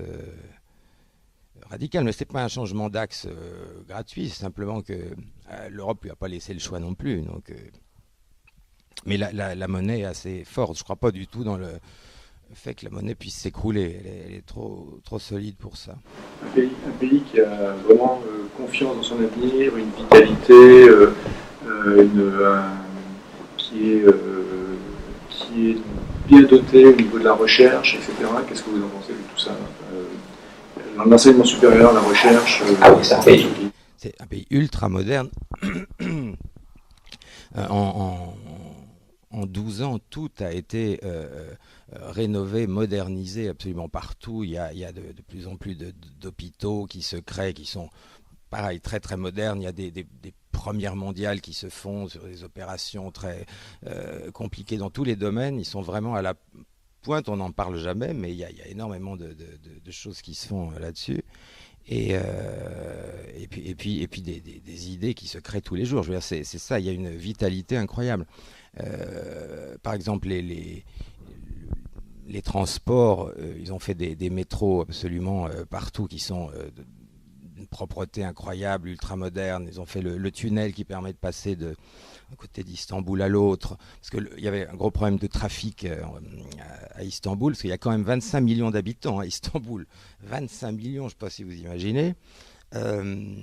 Donc alors évidemment, les touristes qui ne savent pas, ils vont rester coincés dans les embouteillages parce que voilà. Mais sinon, en prenant ou le bateau, vous passez d'un côté à l'autre ou le tunnel. Enfin bon, ils ont modernisé tout ça. Ils ont modernisé les bâtiments, les municipalités, les postes, les magasins. Enfin tout. Je veux dire, c'est méconnaissable. Ils ont vraiment fait là-dessus un boulot énorme. Hein. Et les hôpitaux sont remarquables. Hein. Moi, j'ai eu une amie qui a été opérée là-bas. C'est pas l'Algérie, quoi. Je veux dire, le président viendra pas se faire opérer en France. Il n'y a pas besoin. Voilà, mais oui, je crois que c'est seulement le début. Hein. Et on le voit même dans les domaines, c'est aussi des raisons pour lesquelles j'y suis à moitié du temps, même dans le domaine culturel, c'est étonnant de voir la vitalité du pays. Le nombre de festivals qui se créent, de salles de concert avec une superbe acoustique qui s'ouvrent, des nouveaux orchestres qui se forment, des festivals de jazz, de classique, de rock. Alors ça c'est pareil, on nous donne une image de la Turquie ici, on nous parle ce serait des dangereux islamistes, etc. Mais c'est une blague. Il y a des bars de hard rock partout, à Istanbul, à Ankara. Les gens boivent. Il y a des milliers de bars partout qui sont ouverts jusqu'à 6 h du matin. Enfin bon, c'est complètement aux antipodes de ce qu'on dit. Bon, alors évidemment. Certains villages, c'est pas comme ça, mais je veux dire, dans les grandes villes de Turquie, c'est ultra moderne. Et d'ailleurs, beaucoup plus de femmes ou de jeunes femmes en mini-jupe sous UV que fermées. Hein. Mais bien sûr, il y a des femmes avec le foulard qui sont très jolies souvent et très souriantes. Enfin, c'est pas l'Arabie Saoudite. Hein.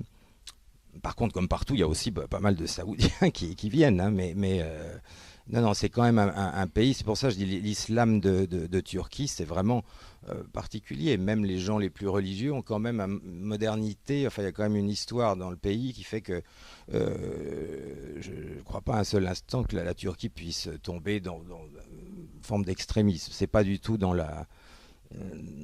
les gènes du pays. Elle a tous les atouts pour croire dans son avenir et les moyens de ces rapprochements avec les partenaires qu'elle souhaite. Quoi. Ah oui, absolument. Oui, je pense qu'elle a vraiment une large autonomie et d'énormes possibilités de pouvoir imposer sa ligne. Tout à fait. Oui. Kadhafi a été éliminé quand il a voulu se séparer du dollar, avec un retour au dinar or. C'est pareil pour Saddam Hussein, il a voulu également se séparer du dollar. Vous nous disiez tout à l'heure qu'Erdogan étant pour parler justement pour mettre le dollar de côté. Et il l'a fait. Bon, ma question est est-ce qu'il va encore tenir longtemps sur ce siège-là? Est-ce que vous pensez, quelles sont vos prévisions pour les 6 prochains mois à venir? Écoutez, j'espère, en tout cas j'espère qu'il tiendra, et pas seulement 6 mois, mais bien sûr que on peut imaginer tout ce que vont pouvoir essayer de faire les gens à qui ça ne plaît pas. Ça, il est clair que ça peut déclencher. Bon, c'est un petit peu comme pour Trump finalement. On voit, on a entendu avant-hier Bill Gates qui disait toute façon, ça sera Kennedy. C'est en gros, il a quand même sorti ça.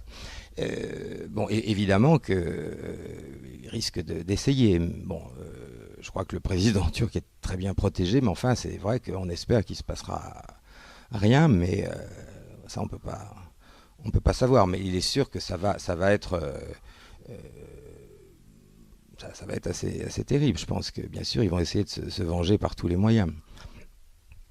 Et d'ailleurs, d'autant plus que le président turc reprend ce que Kadhafi a dû laisser par la force des choses, parce qu'il a été tué, c'est-à-dire le projet de Grande Afrique aussi.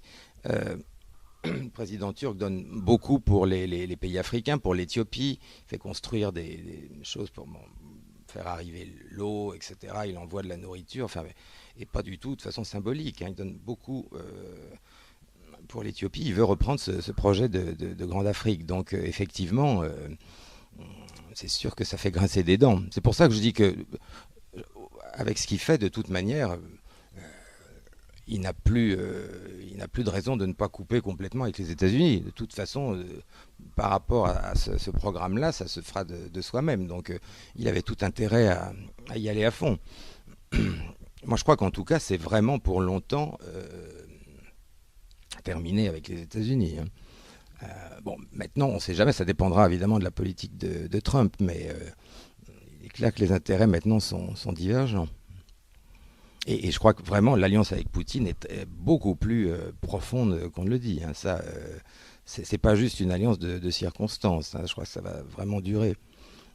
On l'a vu déjà. Il faut jamais se fier aux apparences et aux médias mainstream, parce que en fait cette alliance a commencé juste après l'histoire de l'avion, alors que tout le monde pensait le contraire. Donc ils avaient bien vu venir. Il faut rappeler que plusieurs mois avant le coup d'État, le président turc était allé aux États-Unis, où il devait voir Obama, donc à Washington, pour demander l'extradition de Fethullah Gülen, des mois avant le coup d'État, parce que tout le monde savait, et ses services lui disaient que quelque chose se préparait, enfin on s'en doutait. Et ça s'était très mal passé, puisqu'Obama avait refusé, donc Erdogan était resté dans son hôtel, je crois, il n'avait pas vu Obama, était reparti en Turquie, mais il était allé spécialement pour demander l'extradition de Gülen, et il refuse à tout prix de le livrer. Et ça, c'était avant le coup d'État, c'est-à-dire qu'on voyait déjà ce qui se passait sur place. Ça fait des années que ça dure. Et d'ailleurs, je vous dis, Poutine a fait lui aussi interdire les écoles de Gülen, parce qu'il y en a partout, il y en a eu en France aussi, sous Sarkozy. Et voilà, enfin maintenant, la Russie, la Turquie les ont fait interdire, mais il est toujours protégé par la CIA, puisqu'il est réfugié en Pennsylvanie depuis 1999. Voilà. C'est classique, on te soutient, mais on garde un levier de pression, malgré tout. La France faisait ça avec l'Iran, avec oui, tout à fait. le Shah, et pourtant elle avait Khomeini qui était réfugié en France. Absolument. Ouais. Non, mais je crois qu'en tout cas, bon, espérons qu'ils s'en prendront pas au président physiquement, ça c'est sûr. Sinon, je ne pense pas du tout qu'ils puissent le renverser. Je ne crois pas du tout. Maintenant, je vous dis, il est encore très majoritaire, et même les gens qui lui sont opposés comprennent très bien le danger qu'il y aurait à déstabiliser le pays maintenant. Donc je crois que vous avez vu les réactions du peuple pendant le coup d'État de juillet, c'est quand même assez spectaculaire.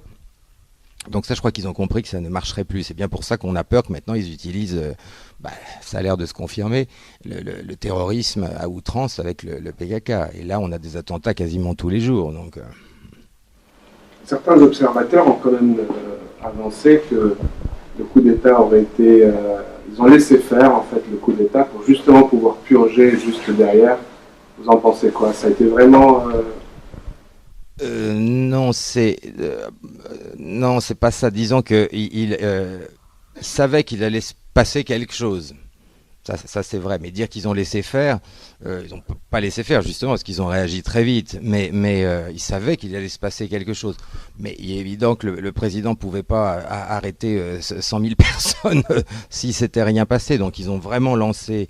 Alors, on croit savoir qu'ils se sont rendus compte qu'ils étaient plus ou moins découverts et qu'ils ont tenté le coup d'État quand même. Et voilà, enfin, c'est ce qu'on pense.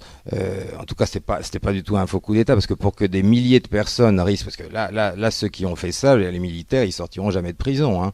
Bah, ils vont même parce que le président turc va peut-être rétablir la peine de mort. Il a dit qu'il ferait un référendum. Il a dit si le peuple veut le rétablissement de la peine de mort, on le fera. Donc il va faire un référendum sur la peine de mort.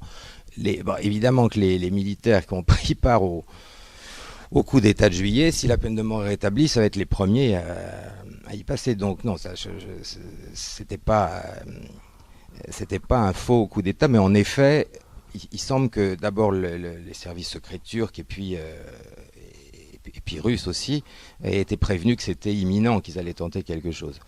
Mais je vous dis, ça fait plusieurs années qu'on craint que ça finisse par arriver, parce que tout le monde peut voir ce qui se passe, vraiment l'état profond, l'état parallèle. Et c'est pour ça que maintenant il y a une purge. Alors certains disent, mais il met tout le monde en prison, mais en même temps, ils jettent pas les gens en prison comme ça, il y a quand même des procès, etc. Mais c'est vrai qu'ils sont tombés sur un réseau vraiment organisé entre des soldats, des universitaires. On dit qu'ils ferment les journaux, mais le seul journal qui a été perquisitionné, c'est le journal Zaman, c'est le journal qui appartient à Fethullah Gülen, réfugié aux États-Unis. Donc c'est vrai que la situation est quand même délicate, mais une grande majorité des Turcs a envie que ça finisse, cette histoire. Ça sera difficile, ça mettra très longtemps. Hein.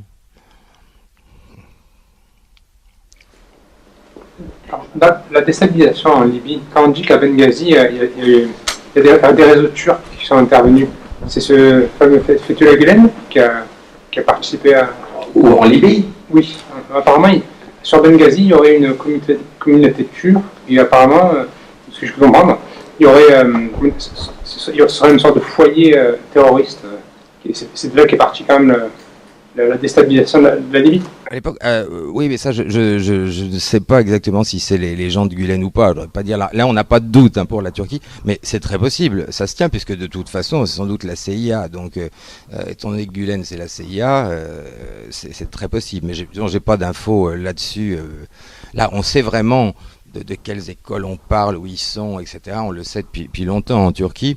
En Libye, comment ils s'y sont pris, je ne sais pas trop. Bon, ce qu'on sait, on connaît la suite, évidemment, avec BHL et Sarkozy, mais c'est très possible qu'ils aient utilisé ces gens-là, mais j'en ai pas la preuve.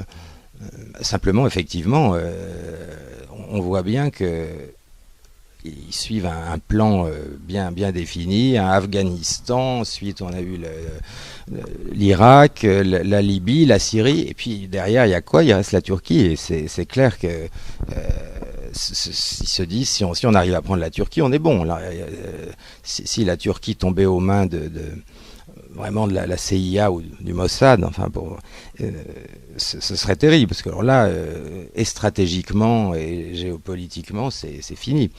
Donc évidemment, c'est sûr que la Turquie est très convoitée. Mais en plus, ce qui est intéressant au niveau politique, c'est que, il y a bien sûr des gens qui n'aiment pas Erdogan en Turquie, c'est clair, mais il n'y a pas vraiment, de toute façon, même eux le disent, il n'y a pas vraiment d'opposants, enfin il n'y a pas vraiment quelqu'un qui s'imposerait en face d'assez charismatique, etc. Enfin ils n'y arrivent pas, ils perdent coup sur coup, parce qu'ils sont très divisés. Et le leader du parti du CHP, que je connais, que le Kılıçdaroğlu, c'est un homme sympathique, mais je veux dire, il a le charisme d'une huître, quoi. Ça joue aussi. Parce que ce qui est intéressant, c'est que les Turcs, même ceux qui n'aiment pas Erdogan, sont quand même fiers, parce que c'est quelqu'un qui a du charisme, qui sait se tenir, voilà, enfin, ils n'ont pas honte d'être représentés par lui, contrairement à nous, avec nos deux derniers présidents. Et ça joue beaucoup dans la psychologie d'un peuple. Je pense, même pareil, en Russie, j'ai des amis russes qui sont pro-Poutine, d'autres qui sont pas du tout pour Poutine, mais ils sont fiers de toute façon d'être représentés par un homme qui se tient droit et qui se prosterne pas. Donc je crois que ça joue beaucoup. C'est pour ça qu'il y a quand même une unité, même les gens qui ne l'aiment pas, quand même ont un certain respect pour lui. Ça unit quand même un peuple, je pense. Au niveau des médias, quand même, bon, on sait bien que les médias nous racontent des histoires sans arrêt, mais pour la Turquie, ça a vraiment été le record. Hein. C'est-à-dire que quoi qu'il se passe, on n'est jamais tenu informé. Quand je vois les discours que fait le président turc, qui ne sont jamais repris ici, et évidemment c'est la même chose avec Poutine, c'est pas un hasard. Le peu de fois où on nous montre le président turc, vous pouvez être sûr que la traduction est fausse. Enfin, en tout cas, c'est pas clair. On nous dit pas vraiment, on nous montre pas les choses. On le voit une seconde. On nous dit encore, ah bah il a mis des gens en prison. Ou il est voilà. Le magazine Time qui fait une couverture de lui en Hitler, comme pour Poutine. Et on voit bien que ce sont les deux têtes de Turcs, de Russes. Enfin, de toute façon, pour être à ce point-là détesté par nos médias. C'est que forcément on n'est pas totalement mauvais, hein, parce que là c'est quand même fort, hein, des types qui réussissent à nous vendre valse et qui crachent sur Erdogan et Poutine. Bon, ce qui est incroyable, c'est qu'ils sont allés tellement loin que plus personne n'y croit maintenant. Il n'y a pas que les dissidents qui s'en rendent compte. Je crois que là maintenant c'est surréel. Quoi. Mais... Oui. Les Turcs nous voient. Bah, c'est ce que je disais tout à l'heure, c'est en même temps ils ont un grand respect pour la France, parce que ils sont très attirés par ils sont très cinéphiles aussi. Alors ceux qui ne sont pas venus encore, qui ne sont jamais venus en France, imaginent encore la France comme dans les années 70, 80, enfin voilà, toutes les femmes toutes très élégantes, voilà, et quand ils viennent, ils sont souvent très très surpris. Quand ils arrivent à Paris, surtout, ça effectivement, ils sont surpris par la saleté des métros, par des choses comme ça, mais qui les marquent vraiment. Et puis par le fait que les gens sont en général moins aimables qu'ils le pensaient. Voilà. Sinon, ils adorent le pays, mais ils sont, comme j'ai dit, ils sont très étonnés de nos choix, vu de la Turquie, comprennent pas du tout ce qui est arrivé à la France. Pour eux, ça s'est arrêté à Chirac. C'est pas une question de gauche ou de droite. Après, ils n'ont plus rien compris. Mais vraiment, je vous dis, le quinquennat Sarkozy, ça les a stupéfaits. Combien de centaines de fois j'ai entendu des amis me dire mais comment est-ce possible, pourquoi les Français ont fait ça, enfin pourquoi le choisir lui. Ça les avait vraiment marqués, parce qu'ils trouvaient évidemment qu'il n'avait aucune classe, et voilà, et ça les a beaucoup surpris. Et puis ils sont surpris aussi de voir à quel point la France dégringole vite quand même. Et c'est pour ça remet aussi en cause de plus en plus leur idée d'Europe. Déjà, l'Europe les a vraiment maltraités, et quand ils voient dans la réalité un peu ce que ça donne, c'est clair que leurs idées de ce qu'est la France et la réalité quand ils viennent, il y a des choses quand même qui les choquent beaucoup. Hein. Quand même qu'il y avait une cassure entre le gouvernement, l'élite en fait, et le peuple. Oui, ils ont compris, mais en même temps, justement, ils comprennent pas. C'est-à-dire que leur système est un petit peu différent, mais ils comprennent pas pourquoi on réélit des gens comme ça. C'est-à-dire que c'est à un tel degré, parce que il faut dire qu'en Turquie, une chose qui est claire, c'est que quand vous votez pour quelqu'un, le programme est clair. Bon, après, est-ce qu'il va faire tout ce qu'il dit ou pas, c'est autre chose, mais il y a une telle différence entre le programme du président Erdogan, le programme du CHP, qui est l'autre parti, les kémalistes, etc., le parti kurde, le parti plus ou moins communiste, enfin bref, c'est tellement différent qu'au moins, vous savez pour qui vous allez voter, selon ce que vous pensez, c'est clair. Bon, ici, on entend le même baratin, on ne sait plus, bon voilà, alors que là-bas, c'est très très défini. Donc ils ont du mal à imaginer comment on peut se faire avoir systématiquement à chaque fois. Aussi vite en plus, c'est vrai. Hollande, on choisit Hollande parce que, enfin, ils se sont dit, au départ, ils ont dit, vous avez bien fait, vous n'aurez plus Sarkozy, et puis ils voient que Hollande fait finalement, au bout de 2 mois, fait tout le contraire. Mon ennemi, c'est la finance. Bon, pour eux, c'est impensable aussi vite. Ça les dépasse. Oui. Est-ce qu'il est sous-entendu que la France est sous influence d'un lobby Tu peux le dire. Tout le temps. Moi d'ailleurs je l'avais dit sur toutes les télévisions turques, hein, comme vous savez que la France était complètement soumise aux lobbies sionistes, mais ça bien sûr ils le savent. J'avais juste donné des détails évidemment sur la manière dont ça se passait, mais bien sûr, et ça ils en parlent très librement, mais eux-mêmes disent en permanence comment la France a réussi à tomber dans les pattes du sionisme. À ce degré-là, ça les stupéfie, oui. Vraiment. Ça, c'est vraiment un sujet, pour eux, c'est impensable de voir ça. Pour eux, le CRIF, par exemple, c'est un truc, comment ça peut exister, enfin, comment... voilà. Ça, c'est clair. Et puis là-bas, il faut dire que le parti antisioniste, un parti totalement comme les autres, enfin, il y a des millions de personnes dedans, donc voilà, c'est évident.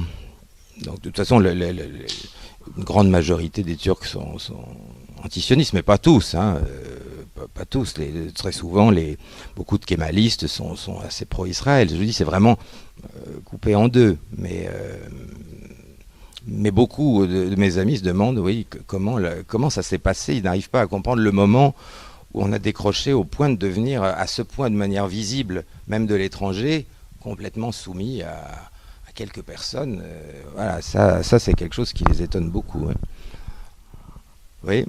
Dire sur le sionisme, je veux parler du plan Oded-Inon qui définit les frontières d'Israël du Nil à l'Euphrate.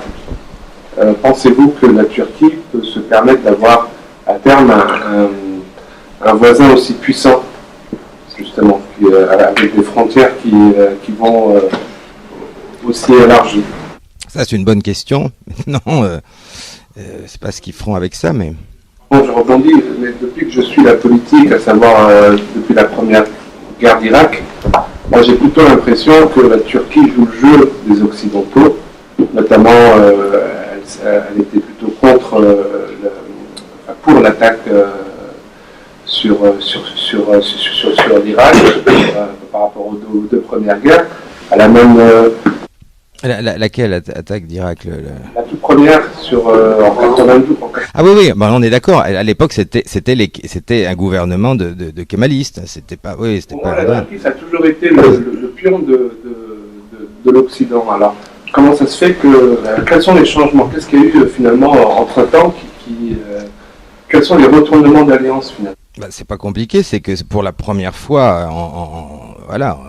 En 2002, on a eu l'AKP, qui est un parti ouvertement, enfin moderne, mais un parti musulman islamiste au sens, voilà, pas au sens péjoratif, mais donc qui est évidemment nettement moins enclin à faire tout ce que les Américains leur demandent. Mais sinon, en effet, dans les années 90, on a eu des gouvernements qui se sont succédés avec une instabilité incroyable.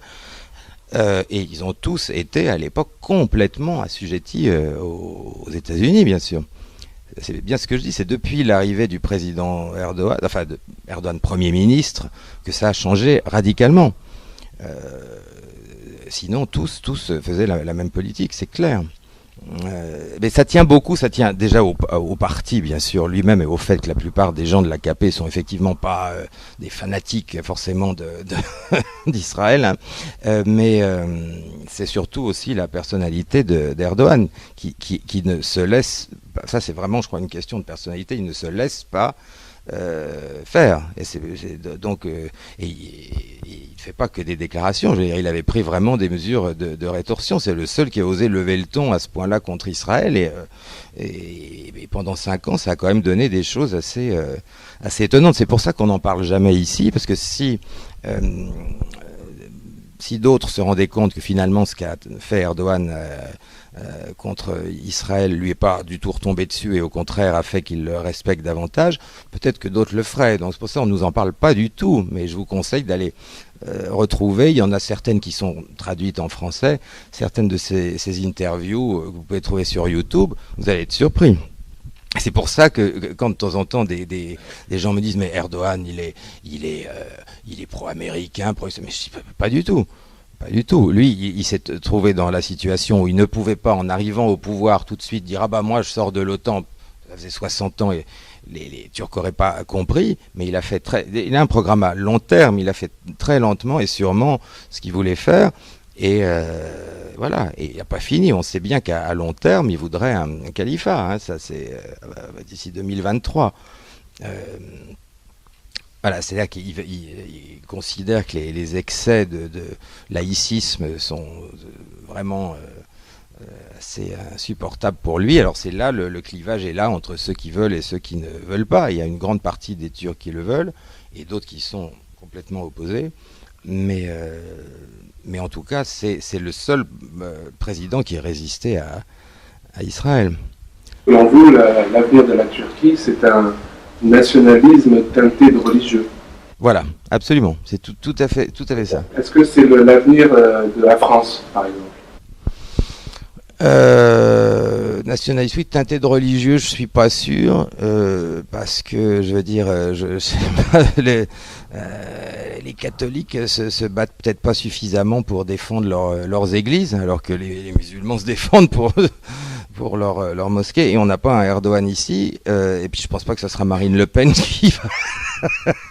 qui va se battre, ou Philippot, pour défendre les églises. Donc je suis pas certain que ce soit la même chose. Peut-être on aura un nationalisme ici, de toute façon ça y viendra, ne serait-ce que par rejet de tout ce qu'on voit qui devient insupportable à tout le monde. Mais teinté de religieux en France, en tout cas la religion catholique, je crois pas.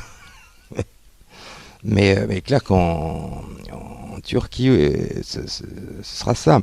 C'est vrai qu'il y a eu beaucoup de rancœurs, de descendants des Ottomans, qui ont été quand même, la plupart ont été, enfin ils ont eu 48 heures pour partir. Hein.